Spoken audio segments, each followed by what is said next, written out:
E eu convido você a abrir, por gentileza, a sua Bíblia, no livro de Efésios, no capítulo 1, nos versículos 13 e 14. Efésios, capítulo 1, versículos 13 e 14. Esse vai ser o ponto de partida, o trilho da ministração de hoje. Eu vou ler na Nova Almeida Atualizada. O texto diz assim: nele também vocês, depois que ouviram a palavra da verdade, o evangelho da salvação, tendo nele também crido, receberam o selo do Espírito Santo da promessa. O Espírito é o penhor da nossa herança, até o resgate da sua propriedade, em louvor da sua glória. Eu queria dar destaque, à expressão receberam o selo do Espírito Santo da promessa. Outras traduções diz: fostes selados com o Santo Espírito da promessa. Você pode repetir isso comigo? Diga: receberam o selo do Espírito Santo. Bom, a ideia apresentada no verso 13 de receberam o selo, ela está ligada com a declaração que vem no verso seguinte, 14, por isso lemos os dois. O Espírito é o penhor, ou vamos ler aqui já o sinônimo, a garantia da nossa herança, até o resgate da sua propriedade, em louvor da sua glória. O tema da mensagem de hoje é o selo do Espírito. Um assunto que eu creio que nós precisamos entender mais e melhor, não apenas para que tenhamos um bom alinhamento doutrinário, mas porque acredito de todo o meu coração que essa compreensão é uma das chaves mais importantes para a nossa vida cristã, para a nossa caminhada com Deus. A expressão aqui, receberam o selo, ou fostes selados, é na verdade o uso de uma expressão que significa, literalmente, é um verbo, selar, colocar um selo, marcar com o selo, de acordo com o léxico de Strong. O dicionário Divine enfatiza que o uso do verbo selar não pode ser desassociado da ideia de selo no contexto geral ao longo da Bíblia. E eu quero apresentar alguns dos usos da expressão selo, mesmo fora do contexto do Espírito Santo. Em Apocalipse 7, nos versos 2 e 3, nós vemos uma declaração a respeito da necessidade de selar os servos de Deus na testa, para que eles não sejam julgados com os outros. E aqui o uso do simbolismo do selo era o mesmo de ao longo da história, para muitas outras coisas, o de um emblema de propriedade e também de proteção. Algumas vezes ele é usado para falar de autenticação, como em Romanos no capítulo 4, no verso 11, a Bíblia falando da justiça da fé de Abraão, e o selo da fé por meio da circuncisão. Em 1 Coríntios 9, 2, Paulo se refere aos coríntios como selo do seu apostolado. O texto também sinaliza não apenas propriedade, autenticação, mas também segurança e destino. Em segunda carta de Paulo a Timóteo, no capítulo 2, no verso 19, a Bíblia diz: entretanto, o firme fundamento de Deus permanece, tendo este selo: o Senhor conhece os que lhe pertencem. Às vezes era usado para falar de segurança, proteção ou permanência, como em Mateus 27, 66, que diz que selaram o túmulo de Jesus. E o próprio destino de Satanás, ainda que negativo por conta de juízo. Apocalipse, no capítulo 20, ali, a partir do verso 3, fala de Satanás sendo colocado numa cadeia e um selo sendo colocado sobre ele. Ou seja, ao olharmos para essas declarações todas, a ideia de selo na Bíblia indica propriedade, autenticação, segurança e destino. Todas essas coisas apontam numa direção. Deus quer autenticar a nossa fé, quer garantir que sejamos propriedade dele, que ele nos guarda e que o destino daquilo que ele tem planejado e preparado para cada um de nós seja cumprido. Ou seja, a ideia de selo sempre está relacionado com o conceito de garantia. Por isso, o selo vem relacionado com a definição de penhor.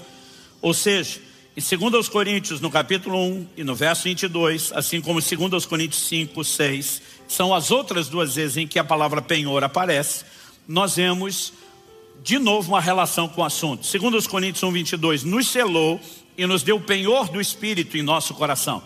2 Coríntios 5, 6, ora, foi o próprio Deus quem nos preparou para isso, outorgando-nos o penhor do Espírito. Ou seja, o Espírito Santo, sua obra, sua ação em nós, é apresentada como uma garantia de que aquilo que começou possa ser continuado, possa ser concluído. Paulo, escrevendo aos Filipenses, diz que aquele que começou em nós a boa obra há de completá-la. Da parte de Deus, a disposição é sempre de levar até o fim aquilo que ele começou. O apóstolo Pedro diz lá em 1 de Pedro, no capítulo 1, no verso 9, para que alcanceis o fim da vossa fé, a salvação das vossas almas. Então, sabemos que a salvação está em desenvolvimento. Filipenses 2,12 diz, desenvolvei a vossa salvação. Mas Deus quer nos levar ao destino final. Agora, o que é que eu e você precisamos entender sobre essa garantia? Se ela está relacionada com a ação do Espírito, não apenas sua pessoa, sua presença, mas sua obra em nós, então é evidente que tudo começa por um reconhecimento. O Espírito Santo habita em todo aquele que se converteu, né? Que normalmente nós chamamos de um cristão, mas todo discípulo de Cristo, alguém que experimentou o novo nascimento, tem direito a experimentar a presença do Espírito Santo na sua vida. Efésios capítulo 2, verso 22 diz, nele também vocês estão sendo edificados junto com outros, para serem morada de Deus no Espírito. Ou seja, Deus, na pessoa do seu Espírito, veio fazer morada em nós. Em 1 Coríntios 3, no verso 16, a Bíblia diz, vocês não sabem que são santuário de Deus e que o Espírito de Deus habita em vocês? Por outro lado, em Romanos, no capítulo 8, no verso 9, Paulo deixa claro que quem não tem o Espírito de Cristo, não é dele. Quem é dele tem, e quem não é, né? Quem não tem, não é dele. Romanos 8, 9 diz, vocês, porém, não estão na carne, mas no Espírito, se de fato o Espírito de Deus habita em vocês. E se alguém não tem o Espírito de Cristo, esse tal não é dele. No entanto, nós não podemos negar que há alguns textos que, quando falamos do Espírito Santo, de receber o Espírito Santo, eles são um tanto quanto contraditórios. Eu digo soam, porque a Bíblia não se contradiz. Ela é perfeita, né? Na sua harmonia, na maneira como a sua revelação se encaixa. E eu costumo dizer que diante de qualquer aparente contradição, o que você tem é apenas um desafio de interpretação. Estou dizendo isso porque a maioria das pessoas entende, a partir do momento da conversão, do novo nascimento, o Espírito Santo veio habitar em nós, deduz-se que isso seja um processo automático. No entanto, em Lucas, no capítulo 11, no verso 13, Jesus diz, ora, se vocês são maus, sabem dar coisas boas aos seus filhos, quanto mais o Pai Celeste dará o Espírito Santo àqueles que o pedirem. Agora, Jesus está falando sobre pedir. E a ideia é que você pede para que possa receber. É toda a ênfase do ensino de Jesus sobre oração. Então, se fosse recebimento automático, seria desnecessário pedir. Se tem que pedir, o recebimento não é automático. E alguns começam a questionar, mas espera aí, como exatamente se dá essa dinâmica? E não adianta pedir antes da conversão. Ah não, está falando de pedir porque é a pessoa que quer converter, e quando converter, ela automaticamente vai receber. Jesus diz em João, no capítulo 14, no versos 16 e 17, eu pedirei ao Pai, Ele lhes dará outro Consolador, a fim de que esteja com vocês para sempre. É o Espírito da verdade que o mundo não pode receber, porque não vê nem o conhece. Vocês o conhecem, porque Ele habita com vocês e estará em. Esse em é do lado de dentro. Por enquanto Jesus diz, Ele está presente. Vocês podem perceber a ação dele, mas daqui a pouco ele estará do lado de dentro. Mas Jesus diz, o mundo não pode receber. Ou seja, alguém que não nasceu de novo, não pode pedir o Espírito Santo esperando que o receba, porque sem o novo nascimento não recebe. Pressupõe-se que quem está pedindo é alguém que nasceu de novo. Mas se é automático, por que é que tem que pedir? Então, essas coisas têm trazido muito debate entre algumas escolas teológicas, né? Relacionando não só o questionamento com, peraí, é aqui, é depois, mas também com a própria ideia do selo do Espírito Santo, que sempre esteve associada ao entendimento da habitação no cristão. Então aqueles que dizem, isso aqui é automático, o Espírito Santo veio habitar em mim, pressupõe, eu recebi o selo de cara no dia da conversão. Aqueles que dizem, não, existe alguma coisa a ser buscada depois, empurram o recebimento do selo para depois. Eu acredito que nós precisamos de uma percepção bíblica mais clara para entender o que de fato é o selo do Espírito em nós. E não dá para falar da segunda coisa sem resolver a primeira. Então na terça-feira à noite, né, eu vou falar mais sobre essa distinção, mas A única forma de você conciliar as aparentes contradições depois. É quando você entende que a Bíblia nos apresenta duas experiências distintas.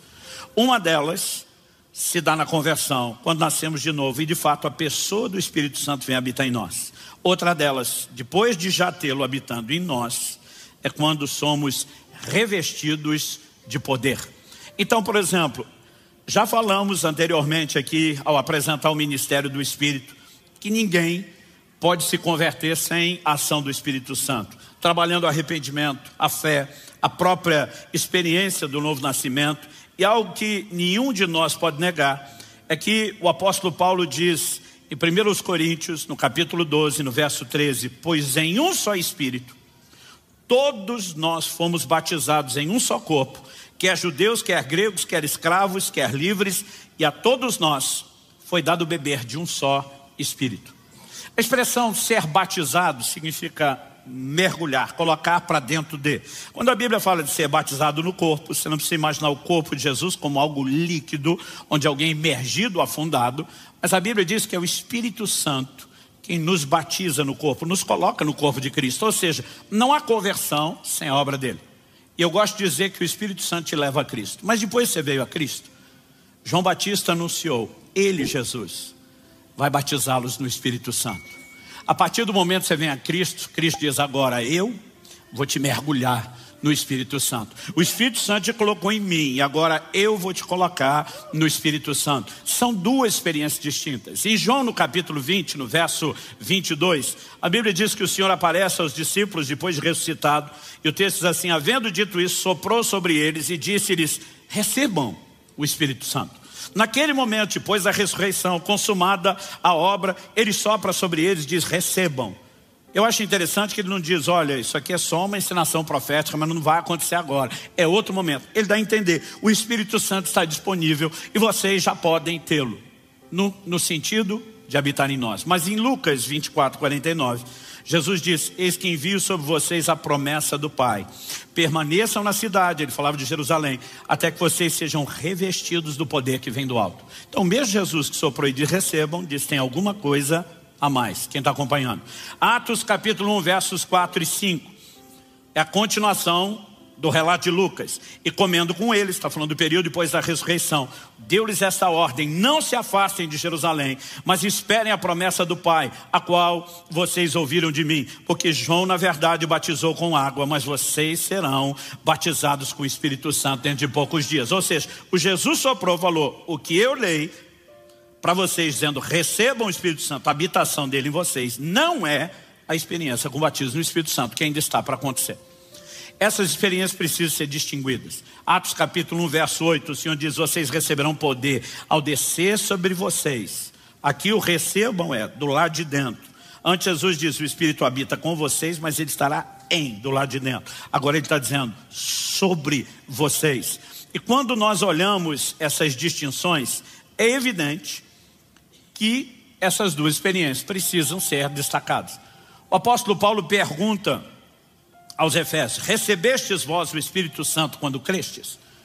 Se há um recebimento automático na conversão, e de fato a Bíblia está dizendo que sim, que ele vem habitar em nós, mas não há nenhuma outra experiência, por que é que Paulo perguntaria se eles receberam o Espírito Santo? Paulo não está falando da presença habitando, ele está falando do que Atos 19 vai nos mostrar, que é o batismo no Espírito Santo. E quando a gente vai olhando a palavra de Deus, é evidente que não se trata o batismo de algo automático na conversão, mas isso não significa que na conversão nós não nos tornamos morada de Deus no Espírito. Por que eu digo que é importante separar essas coisas? Em Gálatas 3:2, Paulo pergunta: quero apenas saber isso, vocês receberam o Espírito pelas obras da lei ou pela pregação da fé? Ele diz: quando a palavra é pregada, inclusive assuntos como esse estamos ministrando ao longo de todo o mês, fé é despertada. Por quê? Fé é necessária para receber o Espírito Santo como qualquer outra coisa, e assim como você precisa quando entrega a sua vida a Cristo. No verso 5 ele volta a dizer: aquele que lhes concede o Espírito e que opera milagres entre vocês, será que ele o faz pelas obras da lei ou pela pregação da fé? Então é necessário uma correspondência de fé específica. É o que Jesus falou: peça o Espírito Santo, creia para que você receba o Espírito Santo. Aí alguns tentam misturar a experiência do batismo no Espírito com a do Espírito Santo vindo habitar em nós na conversão. Diz, não, quando alguém converteu, já recebeu o Espírito Santo, já foi batizado, já tem tudo o que precisa. E eu digo, é confuso você tentar sustentar isso. Por quê? Quando você olha para as declarações do livro de Atos, em Atos 10, na casa de Cornélio, e já lemos esse texto, o povo primeiro foi batizado no Espírito Santo, para depois ter sido batizado nas águas. Em Atos, no capítulo 8, em Samaria, foi o contrário. Primeiro eles foram batizados por Filipe nas águas, mas a Bíblia diz que sobre nenhum deles ainda tinha descido o Espírito Santo. Então está claro que as duas experiências não necessariamente têm que acontecer junto e nem que haja uma ordem para elas. Em Atos 19, Paulo, enquanto batizava os Efésios, eles foram cheios do Espírito Santo. Então, o batismo no Espírito pode acontecer antes do das águas, pode acontecer durante, ou pode acontecer depois. Não são a mesma experiência. Então, essa distinção, ela é importante para quê? Para que a gente entre num questionamento mais claro. O que é o selo do Espírito? A gente viu que a sua ideia está associada, né, a essa indicação de propriedade, autenticação, de segurança, de destino. Em 1 de João 4,13, a Bíblia diz, nisto conhecemos que permanecemos nele e ele permanece em nós, pelo fato de nos ter dado do seu Espírito. Eu acho interessante a Bíblia não só dizer, nisto sabemos que experimentamos ele, mas ele fala de permanecer nele e ele permanecer em nós, e essa permanência, nós nele e ele em nós, porque nunca é só um lado, é interação de ambas as partes, como a gente vem destacando mensagem após mensagem, e eu vou seguir falando dessa interação o tempo todo, né? A Bíblia nos mostra que isso está relacionado com a ação, a obra do Espírito Santo. Então nós precisamos entender, há uma garantia, mas o que exatamente é essa garantia e quando ela acontece? De uma forma geral, as igrejas tradicionais, históricas, sempre associaram o selo com a conversão. Até porque o texto que nós lemos de Efésios capítulo 1 é muito claro. Ele diz, nele, se você olhar o versículo 12, termina falando em Cristo, então nele em Cristo, né? Quando chega ali, Efésios 1,13, nele também vocês, depois que ouviram a palavra da verdade, o evangelho da salvação, ou seja, quando forem evangelizados, tendo nele também crido, quando houve a resposta de fé para a conversão, receberam o selo do Espírito Santo da promessa. Então eles sempre disseram, não tem o que discutir. Foi na hora que o evangelho foi pregado, houve uma resposta de fé, houve conversão, houve novo nascimento, o Espírito Santo veio habitar em nós, a habitação dele, a partir da conversão, é o selo. Quando o movimento pentecostal rompeu por todo o mundo, na virada do século XIX para o XX, porque ao longo de muitos séculos as manifestações do Espírito Santo, os dons, as experiências se tornaram muito raras e pouco experimentadas. Mas quando Deus começou a restaurar isso no movimento pentecostal, e eu gosto de dizer que isso se espalhou que nem fogo em capim seco pelo mundo todo, eles começaram a dizer, não, o selo, a garantia não é o novo nascimento, a conversão. E eles tinham tanto o que acreditavam ser uma base bíblica, como misturaram algo perigoso na hora de você fazer doutrina, que diz respeito à experiência. Base bíblica, eles pegaram segunda epístola de Paulo aos Coríntios, capítulo 1, versos 21 e 22, que diz assim, aquele que nos confirma juntamente com vocês em Cristo, e aqui está falando de confirmar em Cristo, ou seja, é a autenticação, é a ideia do selo. Ele diz, aquele que nos confirma junto com vocês, não só nós, mas vocês também em Cristo, e que nos ungiu é Deus, e que também pôs o seu selo em nós, e nos deu o penhor do Espírito em seu coração. E sério, peraí, quando está falando que nos ungiu, está relacionando o selo com a unção, com o revestimento de poder, com a segunda experiência e não com a primeira. É aqui que está a confirmação. E aí, para tentar justificar a interpretação, eles misturaram a experiência. Tem um monte de crente que nasceu de novo e está desviando. Se tem uma garantia, um penhor, como é que está se perdendo no processo? O penhor é o poderoso, glorioso batismo no Espírito Santo, que quando você é revestido de poder, você vai vencer o pecado, o mundo, o diabo, Satanás e tudo. E começaram a identificar a experiência do selo com o batismo no Espírito Santo. Tanto que até hoje, no meio pentecostal, a expressão selado é sinônimo de batizado no Espírito Santo. Eu me lembro das campanhas de avivamento, quando o pregador no final dizia, e no final dessa semana, nós tivemos tantos selados com o Espírito Santo. Porque eles simplesmente começaram a bater o pé e dizer, o selo está aqui. No entanto, o argumento da experiência, tem crente nascido de novo, não batizado, desviando, virou-se contra eles, quando muita gente que além de nascer de novo e ter sido batizado do Espírito Santo, começaram a desviar. Aí a turma dizia, mas e o argumento de que tem garantia e o processo não perde? Alguém disse, ok, vamos tirar a experiência. Esse texto fala claro da conversão, o outro, e esse texto fala claro da unção, e não são as mesmas experiências. E o que eu acho curioso é as pessoas tentar brigar por qual versículo é que tem razão. Como se uma parte da Bíblia fosse verdadeira e a outra não. Como se uma tivesse certa e a outra errada, e a gente tem que descobrir qual é a certa. A verdade está no todo, na concordância. E a palavra de Deus não se contradiz. Então a pergunta a ser feita é, existe alguma outra coisa que possa indicar que o selo do Espírito não seja só isso aqui que acontece na conversão, nem só isso aqui que acontece no batismo no Espírito Santo, mas possa ser alguma coisa que não exclua nenhum nem outro, mas que também não se contradiz? E eu creio que esse é o ponto a ser explorado. Quando as pessoas me perguntam, pastor, quando o senhor acredita que se dá o selo na vida do cristão? Na conversão, no batismo? Eu falo, nenhum nem outro, mas nos dois. A turma, não, peraí, agora o senhor complicou as coisas. Eu falei, não é só isso, não é só aquilo, envolve isso, mas é maior do que o que vocês estão enxergando. E eu quero tentar te mostrar que talvez a nossa perspectiva errada de definir o selo é tentar estabelecer uma linha do tempo e dizer aonde cronologicamente ele aconteceu.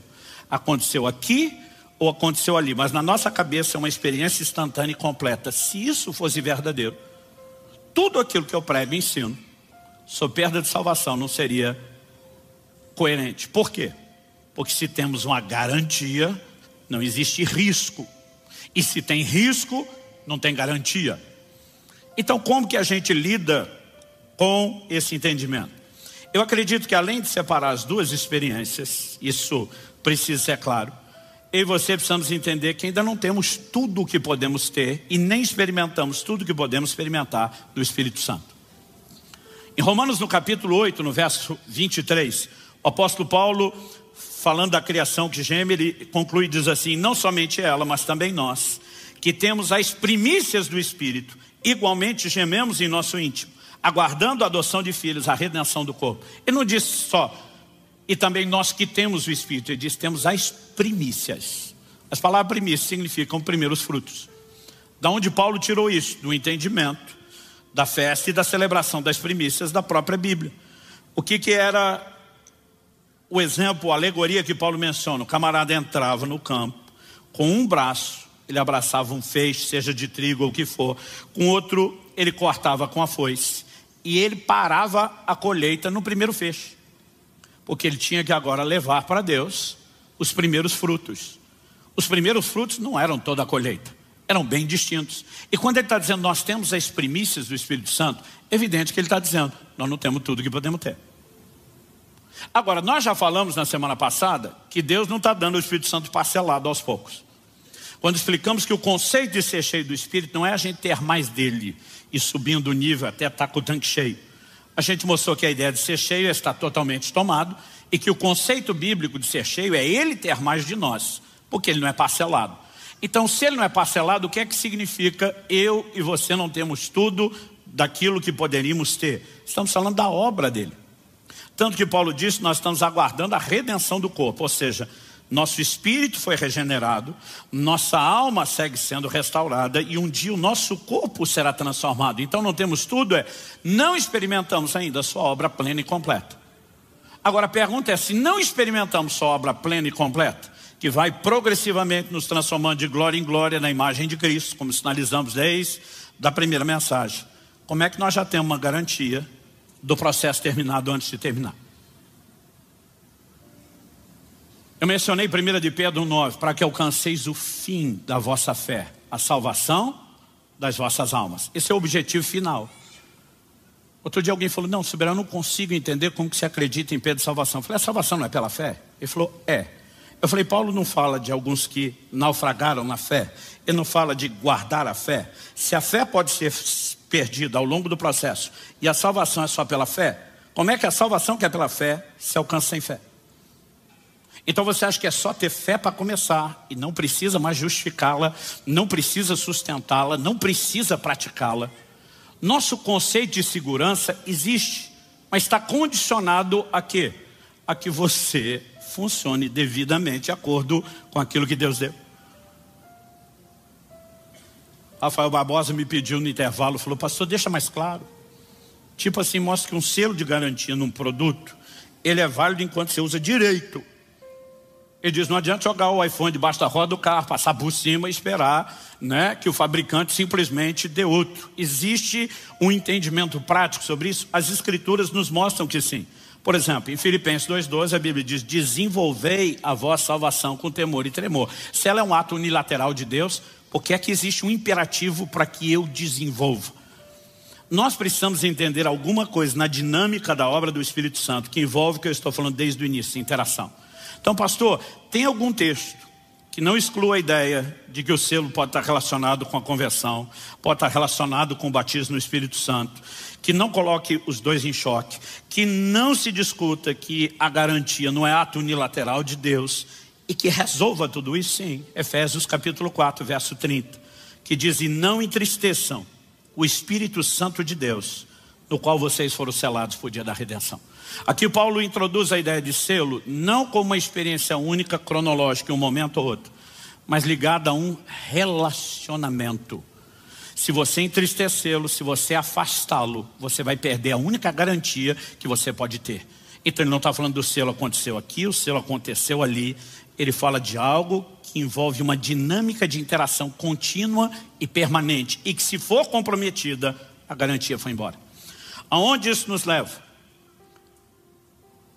Eu quero destacar, assim, em primeiro lugar, distinguimos a experiência do Espírito Santo habitando em nós, que são duas, né, coisas diferentes. Ele habitar em nós, o batismo do Espírito Santo. Se por outro lado, ao questionar o selo do Espírito Santo, a gente diz: não está aqui, não está ali, mas envolve todas essas coisas. E terceiro e último lugar, e aqui eu gasto um pouquinho mais de tempo, eu quero falar sobre o que a Bíblia chama de a comunhão com o Espírito Santo. Em 2 Coríntios, no capítulo 13, no verso 13, em algumas traduções isso mudou para um versículo novo, que é o 14, mas é o último do capítulo, é o último de 2 Coríntios. Esse verso diz assim: nós o apelidamos de a bênção apostólica: a graça do Senhor Jesus Cristo e o amor de Deus e a comunhão do Espírito Santo estejam com todos vocês, não com alguns, com todos vocês, porque cada um desses itens apresentados aqui é para todo mundo. Eu fico olhando para um versículo como esse, imagino que a maioria dos crentes lê ele mais ou menos assim: a graça do Senhor Jesus Cristo. O crente para e fala: top, esse negócio é sério, isso aqui é importante, é vital, essencial e inegociável, porque ele lembra da declaração de pela graça sois salvos. Então ele pensa: se não tiver a graça, está todo mundo lascado. Então ele diz: isso aqui é importante. Aí ele continua lendo: e o amor de Deus. Ele para e diz: top também, essencial, vital. Porque ele lembra de João 3,16: Deus amou o mundo de tal maneira que deu seu Filho unigênito para que todo aquele que nele crê. E pensa: se não fosse o amor de Deus, a gente está tudo perdido e lascado. Mas ele termina a leitura mais ou menos assim: e a comunhão do Espírito Santo, o que quer que seja isso, não deve ser importante, esteja com cada um de vocês. Eu digo: como é que é? O Senhor Jesus oferece algo que é vital, a graça, sem o qual não tem vida cristã, não tem salvação, não tem relacionamento com Deus. O Pai oferece algo vital, a expressão do seu amor que providenciou tudo, vital, sem o qual não há vida cristã, não há relacionamento com Deus, não há nada. E o Espírito Santo oferece uma coisa inútil, sem vergonha, sem propósito, só para entrar na lista, mas que não tem nenhuma relevância. O nosso problema tem sido não conseguir mensurar o peso que o ministério, que a obra do Espírito tem em nós. E não adianta falar dele agindo sozinho, que para que ele haja é necessária interação. E nessa interação, a Bíblia nos mostra uma ideia de relacionamento, porque o Espírito Santo não é uma coisa, o Espírito Santo não é uma energia, ele não é uma força, ele não é um poder, ele é uma pessoa. E é Deus. É um com o Pai e com o Filho. Então, o Filho e o Pai apresentam obras essenciais, e a dele totalmente desnecessária. Ele veio habitar em nós a troco de nada, porque não tinha lugar para ele morar no céu, e descobriu que podia morar dentro de mim, dentro de você, de graça, sem pagar aluguel. Se nós não entendemos a importância do que ele veio fazer e a natureza da sua obra, que requer interação, Mas não é só você vai um movimento do lado de lá, eu faço do lado de cá. Essa interação é relacional. E aí nós já falamos que o Espírito Santo pode ser resistido, que ele pode ser enciumado, que ele pode ser apagado, que ele pode ser entristecido. São todas dinâmicas de algo que acontece dentro do quê? De um relacionamento. Ao olhar para as Escrituras, nós percebemos toda uma sinalização de que era para a gente interagir com ele como interagimos com uma pessoa de carne e osso. João capítulo 14, versos 25 e 26. Jesus diz: tenho dito isso enquanto ainda estou com vocês, mas o Consolador, o Espírito Santo que o Pai enviará em meu nome, esse ensinará a vocês todas as coisas e fará com que se lembrem de tudo que eu lhes disse. Ensinará todas as coisas, não algumas. Quando a gente pensa ser guiado pelo Espírito Santo, a gente pensa um direcionamento profético, uma manifestação dos dons. Não. Como nós vamos falar na semana que vem, no próximo domingo, se Deus permitir, um dos conceitos de ser guiado é ser tomado pela mão e ser conduzido até o destino final. Nós não estamos falando de um mero direcionamento profético, de uma experiência de dons. Estamos falando de viver a vida cristã debaixo da plena condução e liderança dele. E isso envolve o quê? Uma dinâmica de relacionamento. Não tratá-lo como um ser impessoal. Atos capítulo 8, verso 9. Então o Espírito disse a Filipe: aproxime-se dessa carruagem e acompanhe. Alguém que fala coisas particulares, num nível muito personalizado, que dá direcionamento e que junto com ele demonstra os seus resultados sobrenaturais. Atos capítulo 10, versos 19 e 20. Enquanto Pedro meditava a respeito da visão, o Espírito lhe disse: estão aí 3 homens à sua procura. Portanto, levante-se, desça, vá com eles sem hesitar, porque eu os enviei. Quando você olha a forma como esse povo vivia e relacionava com o Espírito Santo, ele era tratado como uma pessoa a ser ouvida, a não ser entristecida, a não ser afastada, a não ser apagada, alguém que não poderia ser deixado com ciúmes. Ou seja, a ideia de relacionamento. Eu quero que você me acompanhe, por gentileza, em Hebreus, no capítulo 6, e nós vamos ler dos versículos 4 até o 9. Esse ensino aos Hebreus para mim é importantíssimo dentro do assunto que nós estamos falando.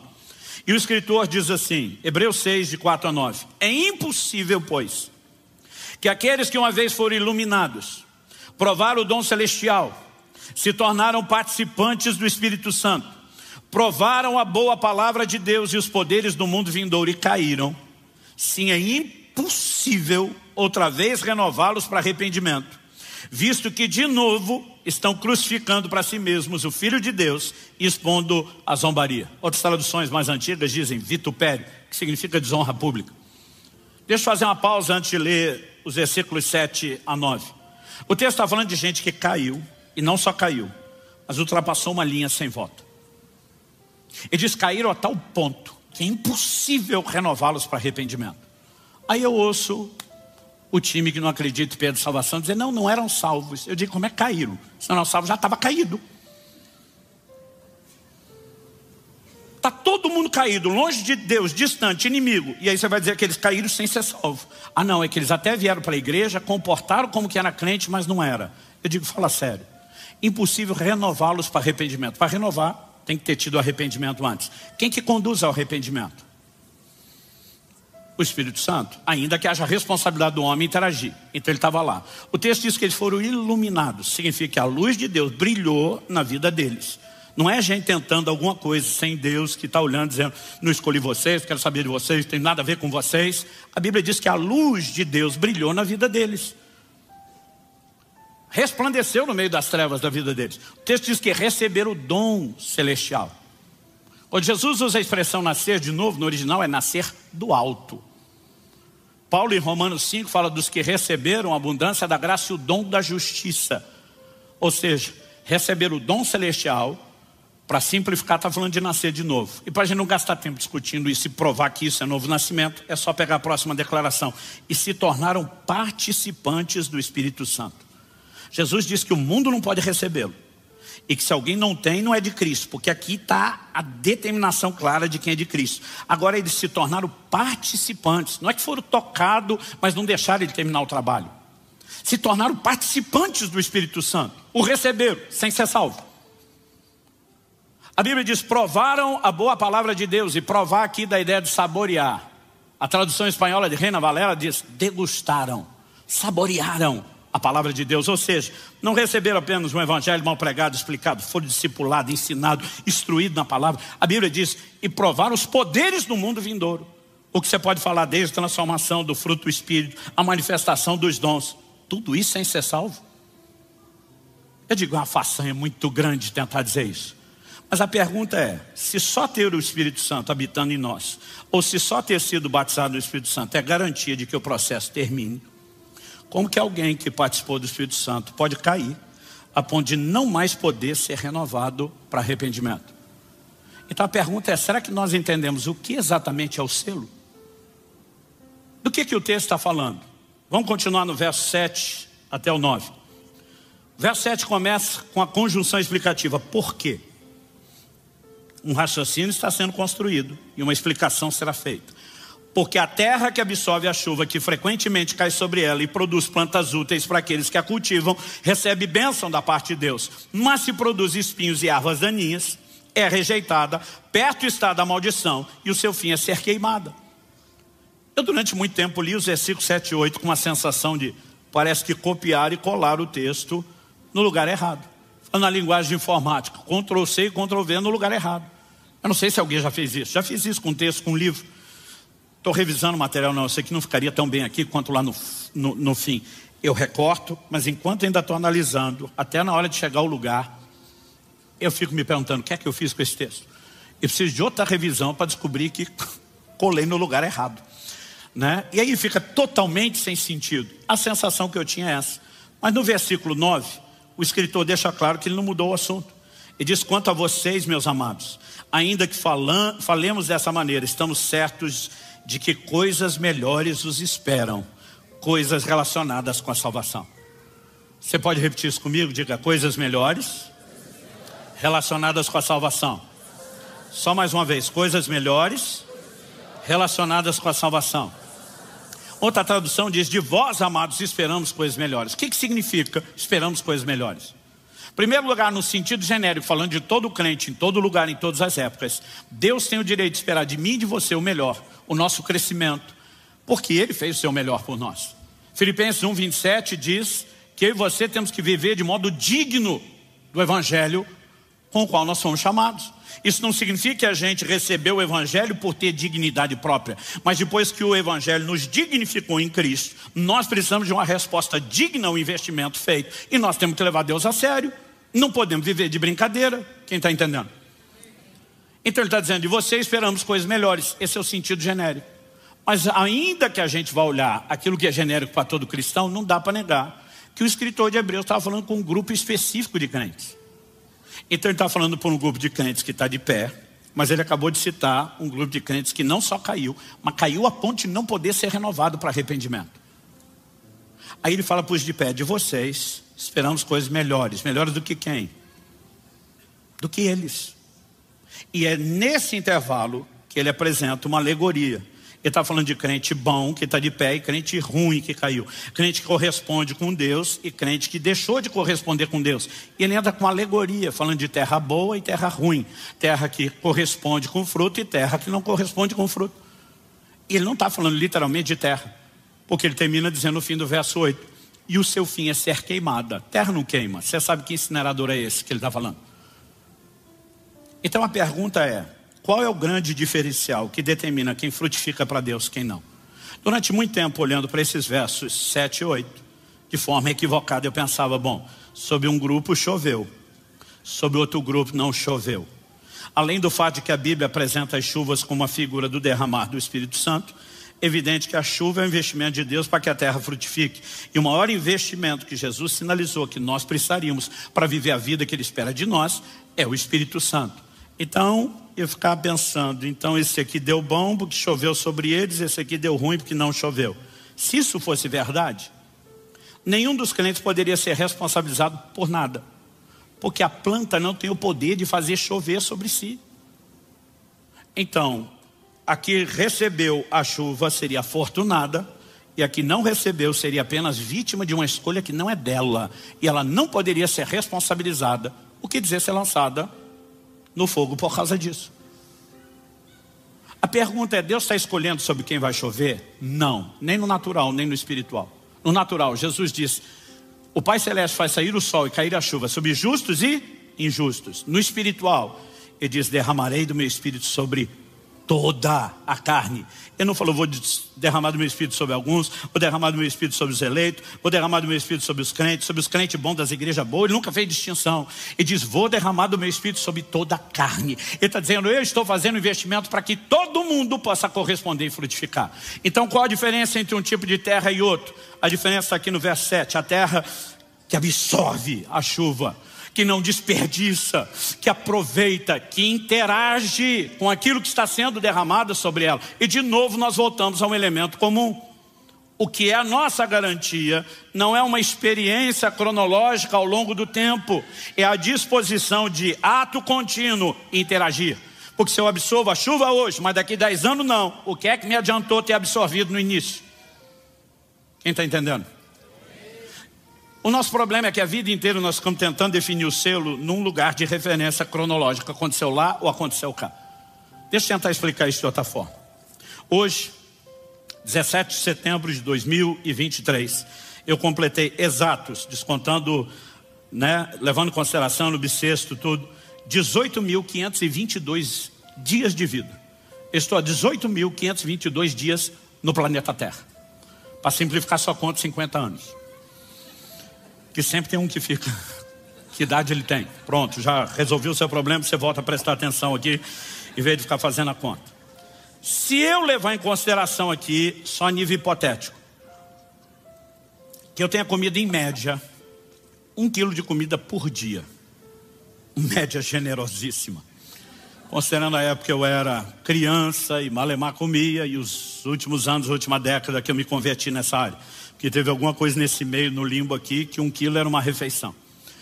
Então, vamos tentar imaginar uma média que sirva para a maioria de vocês. E mesmo para a maioria de nós, a média é generosa. Isso significa que eu já comi no mínimo, 18,5 toneladas de alimento. Ou seja, eu sou uma máquina devoradora de alimentos. Eu fico imaginando se eu fosse estocar 18,5 toneladas de alimento aqui em cima da plataforma, qual seria a altura, porque o espaço já está limitado, qual seria, não a extensão horizontal, mas vertical. Quanto espaço precisaria para acumular 18,5 toneladas? Ou seja, é muita comida, gente. Se alguns anos atrás, quando eu completei 15 mil dias de vida, e eu pensasse: meu Deus, 15 toneladas de alimento consumido, e eu chegasse à conclusão que eu já comi demais, e parasse de comer permanentemente, eu estaria aqui hoje pregando para vocês? Não. Por que não? Não precisa nem de muita inteligência. Porque não importa quanta comida eu comi, se eu parar de comer, eu morro. Pelo menos permanentemente. E quando nós falamos do Espírito Santo, a gente não consegue entender a mesma lógica? Deixa eu te dizer uma coisa: não importa quanta experiência já teve com o Espírito Santo, se você parar de relacionar-se com Ele, você morre.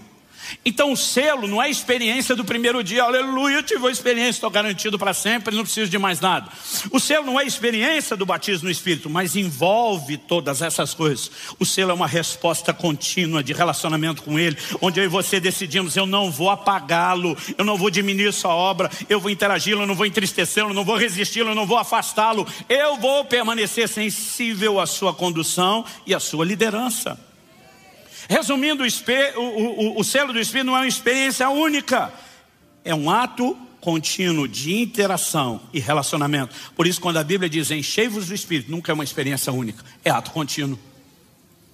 Ou seja, alguém pode ter se tornado participante do Espírito Santo, como esses hebreus estão ouvindo falar de um grupo, e ainda assim interromper completamente o processo, a ponto de não ter garantia nenhuma. Aliás, vários textos não só relacionam o conceito do selo com garantia, mas mostram pecados contra o Espírito Santo que sinalizam uma interrupção do processo. E a gente já falou deles, mas vamos recordar alguns e tocar em outros. Atos 7:51, Estevão diz: vocês sempre resistem ao Espírito Santo. Alguém diz: não, isso aí é quem não converteu. Vamos pular. 1 Tessalonicenses 5:19, falando para o crente: não apaguem o Espírito. Ele não está dizendo que a pessoa do Espírito será extinta, deixará de existir, mas obviamente sua obra na nossa vida, ao ser comparada com o fogo, está dizendo: se você alimenta, ela permanece ou aumenta. Se você não alimenta devidamente, ela diminui, e se não alimentar nada, ela pode se apagar completamente. E se eu e você o apagamos completamente e ele é a garantia, significa que nós podemos ter aberto mão da garantia no meio do processo. Em Mateus 12, 31 e 32, Jesus diz: por isso digo a vocês que todo pecado e blasfêmia serão perdoados aos homens, mas a blasfêmia contra o Espírito Santo não será perdoada. Se alguém disser alguma palavra contra o Filho do Homem, isso lhe será perdoado. Mas se alguém falar contra o Espírito Santo, isso não lhe será perdoado, nem nesse mundo, nem no porvir. Aí alguns fazem um malabarismo teológico para dizer: não, isso aqui, o pecado contra o Espírito Santo, e aí eles evitam blasfêmia. Jesus está dizendo que a blasfêmia é um pecado sem perdão. Eles tiram blasfemar, que é um ato de falar do jogo, e diz: o pecado contra o Espírito Santo é não crer em Jesus. Eu digo: como é que é? Então o cara que não creu até agora não vai ser perdoado, ele não pode crer nunca mais. Que conversa é essa? Pega o contexto. A Bíblia diz que os fariseus atribuíram a obra do Espírito Santo, Jesus curando enfermos, expulsando demônios, e ele disse que fazia isso pelo dedo de Deus e pelo poder do Espírito Santo. Eles disseram: você faz isso por Beelzebu, o maioral dos demônios. Eles atribuíram a obra do Espírito Santo a demônio com consciência, não com ignorância. Eu já vi gente que foi em culto e reunião dizer: esse cara é um enviado do Satanás, os milagres que a turma diz que acontece é do diabo. E o cara entrar e receber ele o milagre. E aí ficar em crise: peraí, o diabo está mais forte na minha vida do que Jesus. E tem que parar e pensar e perceber que ele estava numa grande ignorância. Mas essa turma era indiscutível. A Bíblia diz que eles o entregaram por inveja. Era indiscutível, eles reconheciam: só Deus pode fazer isso, não tem outra forma. Mas se a gente admitir, vai ficar ruim para nós. Então vão dar um tombo no cara. E deliberadamente eles passam a falar contra o Espírito Santo, atribuindo a sua obra a demônios. Alguém vai dizer: não, mas é porque não converteu. Ok, vamos falar de convertidos. Hebreus capítulo 10, de 26 a 29. E eu vou ler do 26 a 29 para fazer mais sentido o que no verso 29 é chamado de um insulto ou um ultraje ao Espírito Santo. Se continuarmos a pecar de propósito, outra versão diz deliberadamente, ou seja, intencional, depois de termos recebido o conhecimento da verdade, já não resta sacrifício pelos pecados. Ou seja, intencionalidade em pecar depois de conhecer a verdade. Alguns dizem: não, é porque aqui o ímpio está na ignorância, não sabe. Agora alguém pregou, ele não quis, ele quer ficar no pecado, e eles tentam dizer: isso aqui não é para o crente. Aí eu digo: não. Vamos continuar lendo. O texto diz: pelo contrário, resta apenas uma terrível expectativa de juízo e fogo vingador, prestes a consumir os adversários. Quem tiver rejeitado a lei de Moisés morre sem misericórdia pelo depoimento de 2 ou 3 testemunhas. Imaginem quanto mais severo deve ser o castigo daquele que pisou o Filho de Deus, profanou o sangue da aliança com o qual foi santificado e insultou o Espírito da graça. Aliás, se você ler depois versos 30 e 31, a Bíblia diz: o Senhor julgará o seu povo. Horrível coisa é cair nas mãos do Deus vivo, porque o nosso Deus é um fogo consumidor. Então o Senhor julgará o seu povo. Não está falando de gente que não é povo. Aí o texto diz: pisaram aos pés do Filho de Deus. Se parasse aqui, você fala: não, rejeitou Jesus, não converteu. Mas a Bíblia diz: profanaram o sangue da aliança com o qual foram santificados. Gente, alguém me explica como é possível ser santificado pelo sangue sem ser salvo? Porque uma coisa é a pessoa frequentar a igreja sem nunca ter nascido de novo, sem nunca ter se arrependido, sem nunca ter crido, sem nunca ter tido uma experiência de conversão genuína. E eu costumo dizer isso às pessoas: frequentar a igreja não fará de você um cristão, assim como frequentar um estábulo não fará de você uma vaca. Você pode ir num ambiente que tem gente com aquela natureza. Se você não mudar de natureza, você nunca será aquilo. Então é evidente que alguém pode estar no nosso meio sem conversão. Mas o livro do Apocalipse diz que a única forma de ter acesso, entrar na cidade pelas portas, é lavando as vestes no sangue do Cordeiro. Aí o cara lavou as vestes, mas não está salvo. É uma trollagem espiritual para enganá-lo. Pelo amor de Deus, gente. Agora, de alguma forma as pessoas estão olhando e falando: não, se a gente admitir isso e agora falar que ele insultou o Espírito Santo, que é a garantia, então não tem mais garantia, não continua tendo garantia. A questão é que você não pode esculhambar a garantia achando que vai continuar bem. E esse é o ponto que as pessoas de alguma forma estão buscando, a garantia irresponsável. Eu vivo de qualquer forma, eu não preciso corresponder com Deus. Não quer dizer que você vamos acordar cada manhã com medo: perdi a salvação hoje, ou ela continua aqui. Não é isso. Mas a Bíblia está dizendo que eu e você precisamos levá-lo a sério, que nós precisamos corresponder com ele. Quem está entendendo, diga amém. O selo, portanto, é um relacionamento contínuo com o Espírito Santo. Não importa se você ao nascer de novo recebeu a habitação dele, se um dia que você foi batizado no Espírito Santo foi cheio, transbordou dele, se depois você teve um batismo de fogo com ele, se depois você viveu o poder dos dons com ele, se em algum momento você se tornar insensível para ele, você jogou fora a única garantia que tinha.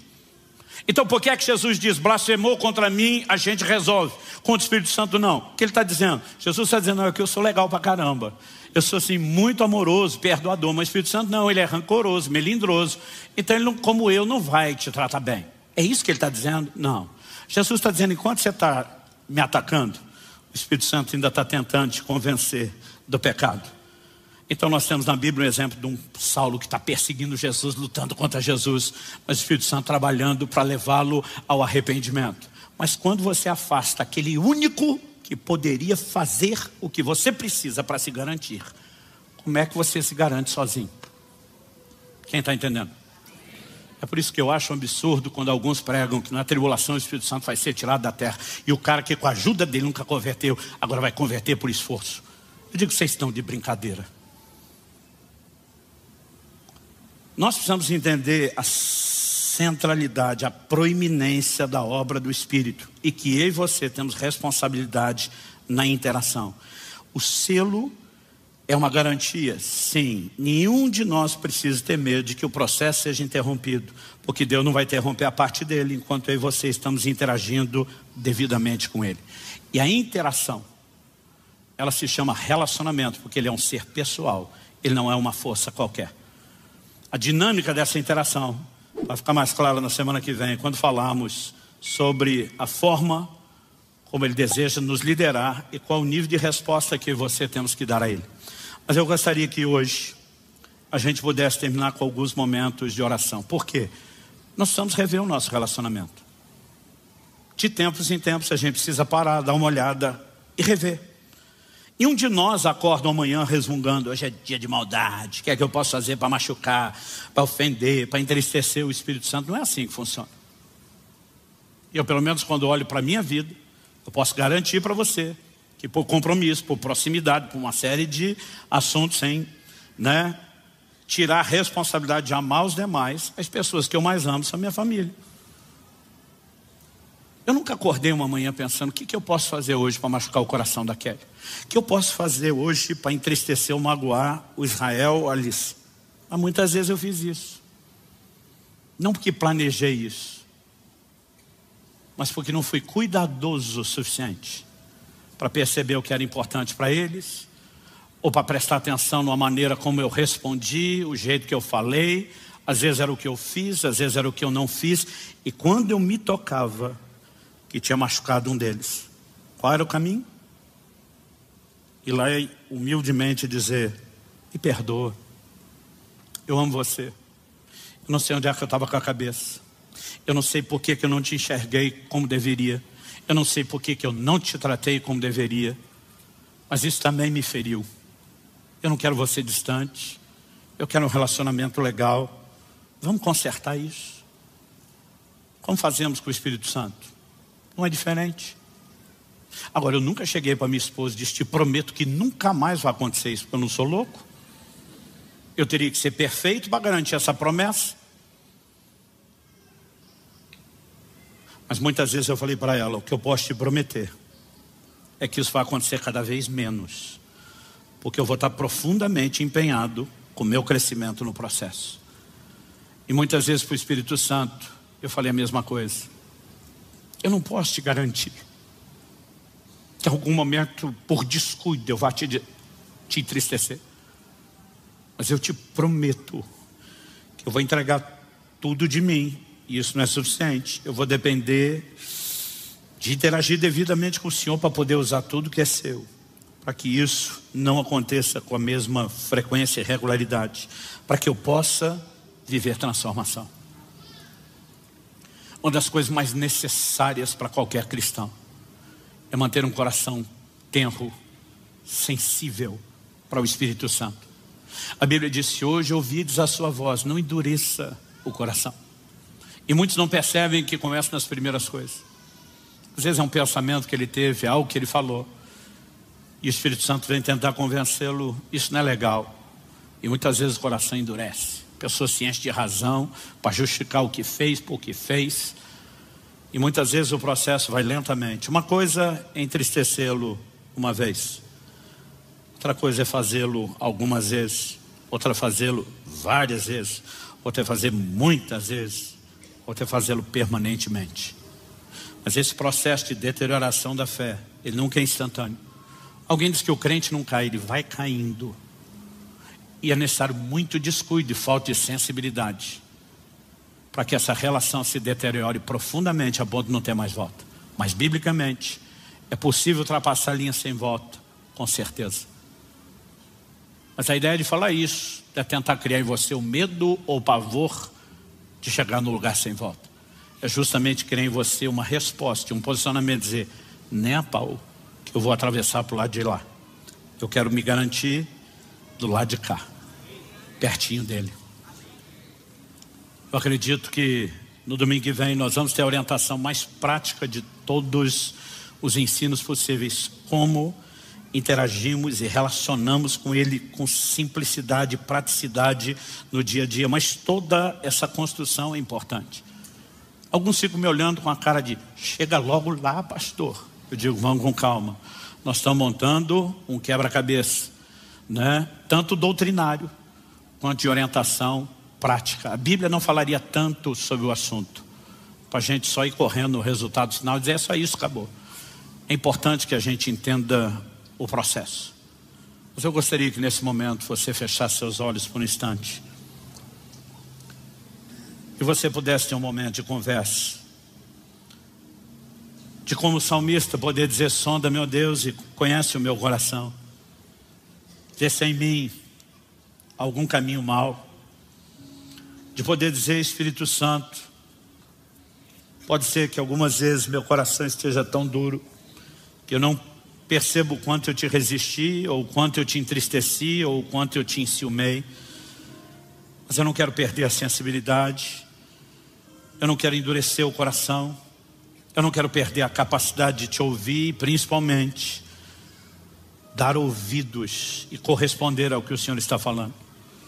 Eu creio que nessa manhã, mais do que a clareza da doutrina bíblica, Deus quer soprar sobre o meu e o seu coração. Ele quer resgatar a sensibilidade. Ele quer gerar em nós uma disposição de correr para Ele, de reconhecermos que nós precisamos da comunhão com o Espírito Santo, que esse relacionamento é ato contínuo. E não estou falando de uma experiência com os dons. Estamos falando daquele que quer nos transformar na imagem de Jesus, que quer nos guiar em todo o processo de santificação. Parte do combo também envolve os dons, mas passa pelo fruto do Espírito, por mudança de caráter, por um comportamento que exalta e glorifica a Deus. E esse é um excelente momento para você rever as coisas. Talvez seja muito rápido para o que a gente num paralelo chamaria de um ADR, discutir a relação com Ele. Mas pode ser um momento de, pelo menos dizer para Ele, foi mal, eu sinto muito, eu quero me aproximar, eu quero descobrir o que é estar perto, eu quero conhecer o que talvez eu nunca conheci, sobre esse lugar de relacionamento, de comunhão, de intimidade. Fale isso para Ele. Espírito Santo sopra sobre nós. Nós temos clamado dia após dia, semana após semana ao longo desse mês, por despertamento, por um sopro de Deus, por uma mudança não só de entendimento, mas de atitude, de comportamento de cada um de nós. E nós reconhecemos o quanto precisamos do Teu toque. E ainda que haja disposição de correspondência, nós não podemos fazer isso sozinhos. Então nós oramos, sopra sobre nós, não só aqui e agora, mas que saímos desse lugar, haja aquela percepção de que algo distinto começou. E a capacidade de corresponder ao Senhor seja encontrado no coração de cada um de nós. Nós oramos em nome de Jesus e para a glória de Deus.